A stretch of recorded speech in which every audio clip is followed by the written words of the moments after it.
verses 19 through 26. You can hold it.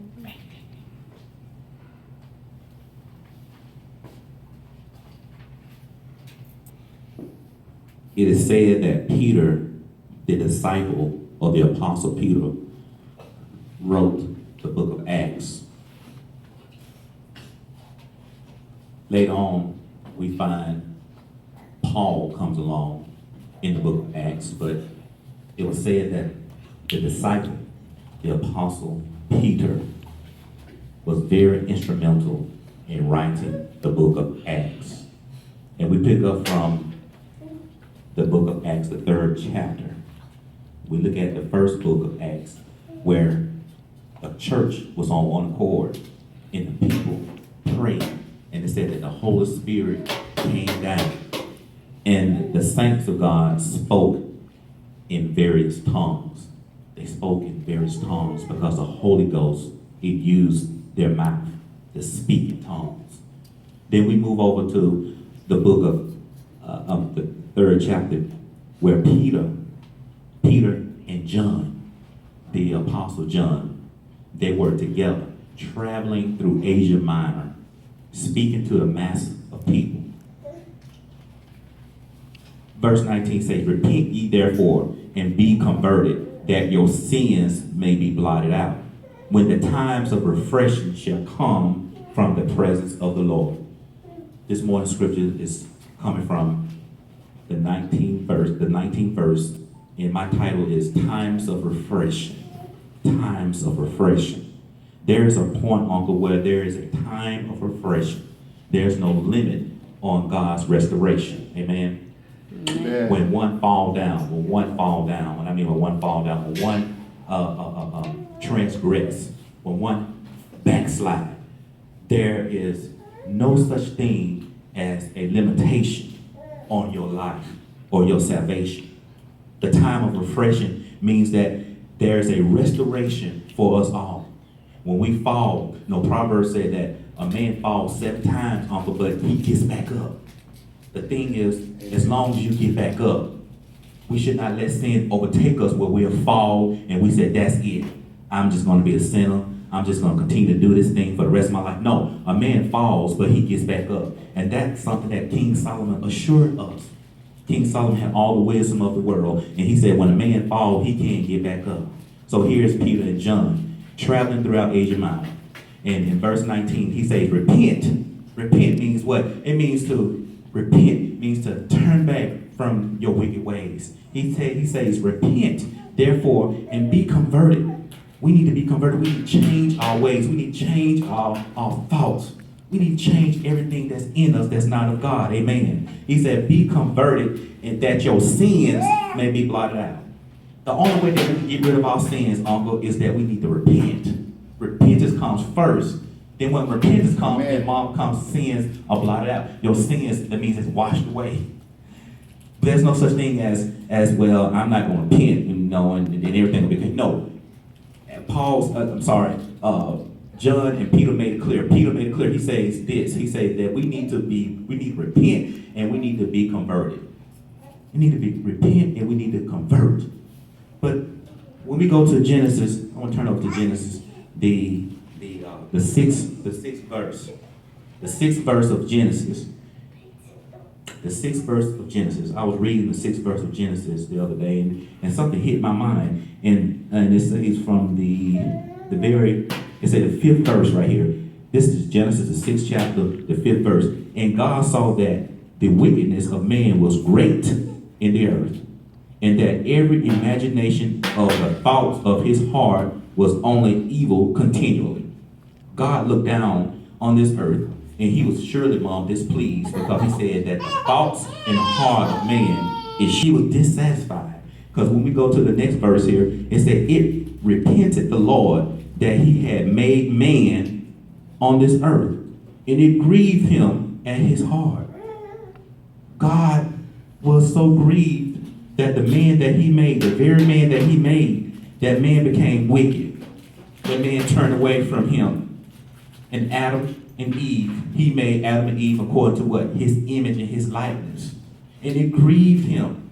Even in the story of Noah, y'all know about Noah. He told Noah, he said, Noah, he said, I want you to build an ark and get all the animals and take them, because guess what? I'm going to bring a great flood to what? Sodom and Gomorrah, because the people are evil.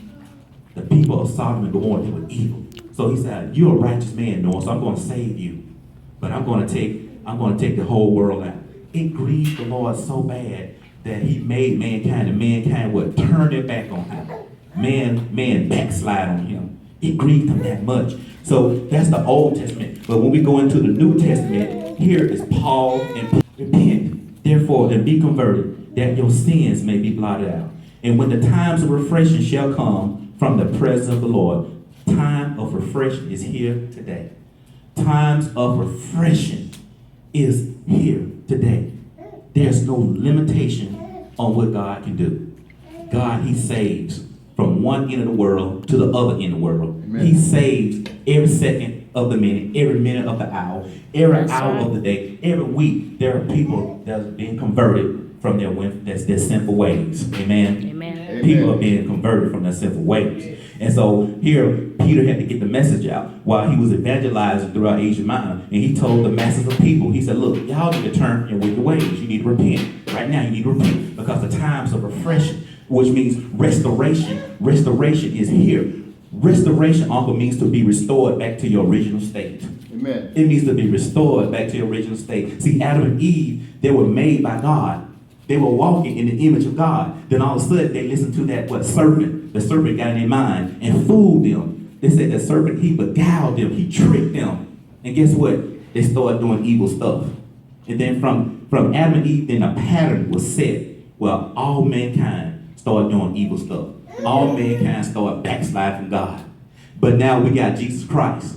And Jesus Christ said, you can be restored. Restoration is here. You can be reformed back to your original state. The state that God made you from the beginning. He said you can come back to him, because times of refreshing, times of renewing, times of a mindset, a new mindset is here.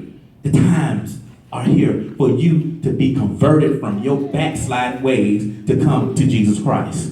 So 1,000, 2,000 years ago, God, he said what? The Son of Man. He sent the Son of God here so that, guess what? We can tap into his grace. We can tap into his loving kindness. We can tap into his mercy, because the Bible says his mercy is everlasting to everlasting. Amen. But when we think about times of refreshing, we need to also think about God's mercy. See, God is mercy. God is mercy.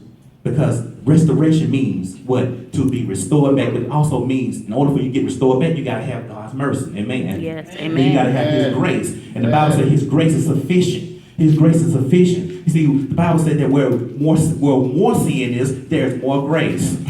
So grace outweighs sin. It doesn't matter how much sin you got. It doesn't matter what family you come from with sin. No, grace, it outweighs sin. Where sin is, there's grace more. Grace is more sufficient. Grace is more sufficient than sin.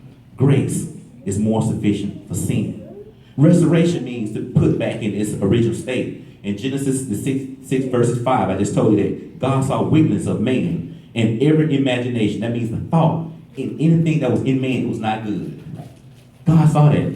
Even today, we're living in times, I just say, you hear stuff going on all around Birmingham. And not only Birmingham, all around the world. The thoughts of man is full of evilness. So what can we do about it? As saints of God, we need to pray about it. As saints of God, we need to pray about it. What John did, John went out and he ministered to the people that was unbelievers. He said, y'all need to repent. Y'all need to repent and be transformed. Go back to your old state of mind. But some kind of way, y'all just backslide. Y'all don't believe in this faith, which is the Lord Jesus Christ, which is the gospel that we teach each and every day. And he said, look, go back to Jesus Christ, basic grandma. Go back to Jesus Christ. Amen. Be converted. Convert your mind. You know, some people say, oh, Mr. Carter, it's hard for me to be converted. You know what, one thing about sin is pleasurable. Sin is pleasurable. Once you get in it, you can't get out of it because it feels good to sin. It feels good. It feels good. And then some people don't want to get out of that sinful state because, as I said earlier, the flesh is pleasing to the flesh.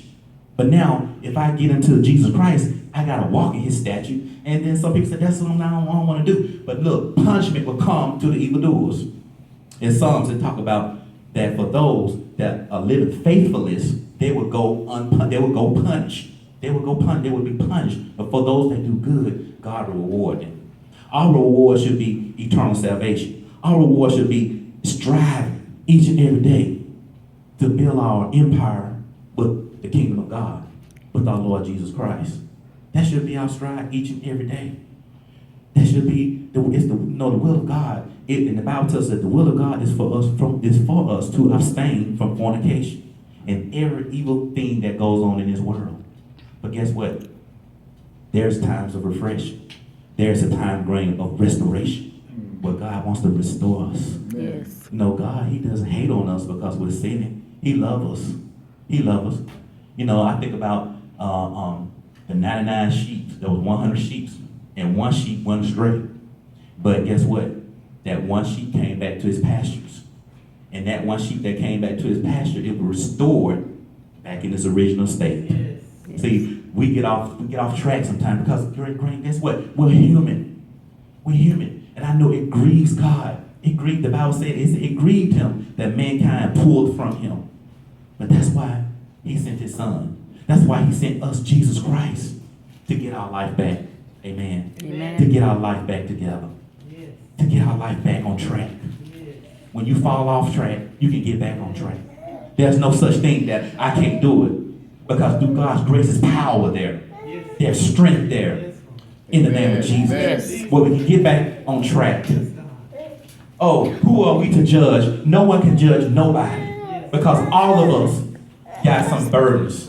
All of us got something hidden in our closet. Take with you. Do over with your life. And this is a short message. Do over with your life. You know, I watch a lot of those house TVs and Flip Your House and stuff and where they go in and take a raggedy house and they rebuild it all over. And they make the house look new. They make the house look new. Amen. Makeover. See, we need a makeover. Yes. We need a makeover. We need a makeover. Do over with your life. And then here's what Peter is telling the people. He said, look, repent, which means we need a makeover. We need to be reformed. We need to be restored. We need to be converted. We need a makeover. Because there are some people got sin that's hidden deep down that we don't know about. See, the outside look good, but the inside is all messed up. Amen. They can dress good. They can wear 2-piece or 3-piece fine. They can be in the nice fancy cars. They can have the nice jobs, but deep down something is wrong on the inside. We need a makeover. Times of refreshing are here right now. Times of refreshing is in the atmosphere right now. In the city of Birmingham, Minister said, I don't understand how come killing is going on. I don't know what it is. I pray. But times of refreshing is here. Somebody got to be like that Peter. Go out and say, repent. Be converted of your backsliding ways. Be converted of your messed up mind. Because the Bible tells us that the heart of man is full of evil and it's grieving God. That the hearts of mind of mankind is evilness. So here, the message is to repent, to be reformed, to be restored. You must have a mind of Christ. Do you have a mind of Christ? Do you have the mind to walk in love? Do you have the mind to love your enemies? You know, the Bible tells us that we should love our haters, and our haters is the enemy. If the enemy is before you, you shouldn't get mad at the enemy and say, well, I don't like, no. Just love the enemy, smile at the enemy, and keep on walking. But we got to love our enemies because that's the greatest command that God gave us. He said, love. Anyway, despite of, just love. If someone talking about just love, don't worry about it, just love. If someone trying to trap you up, just love anyway. Yeah. Love is the greatest thing that we can have. When Jesus was traveling and doing his ministry, he was talked about, he was criticized, and people hated him. Oh man, gosh, people hated him. They didn't like that man. Some people didn't like that man. Some people did, but some people didn't like him. But the ones that was hating him, that weren't for him, he just loved them anyway. Yes. We got to be examples of Jesus Christ. We got to have the mind of Jesus Christ where we love in spite of. It shouldn't be no white and black issue. We should love all around. That's the message that Dr. Martin Luther King preached so many years ago, that we should love. We should love and walk in peace. Peace. Amen. Amen. And and we need a makeover, and we need to understand that we shouldn't go back to our old self. Ephesians 4:24 tells us that we need to get rid of this old self, this old mind, and be transformed in the newness of Jesus Christ. Yes. Amen. Amen. Don't go back to your old self, but we need to be transformed and made and walk in newness. See, something about this old self. I need to get rid of my old ways. Yes, the things I used to do 10 years ago, I don't do no more, because now I have repented. I have been converted. I have been converted. I am saved. I'm sanctified. That's what we need. We need sanctified. You know, sanctified means to walk in purity. We need to be sanctified. You know, the Bible says that Jesus Christ, he will sanctify you through and through. Yes, he sanctify you through and through. He'll sanctify your mind, your heart, your ways, the things you used to do. He'll sanctify and clean you up. You'll walk in purity. That's what sanctified is.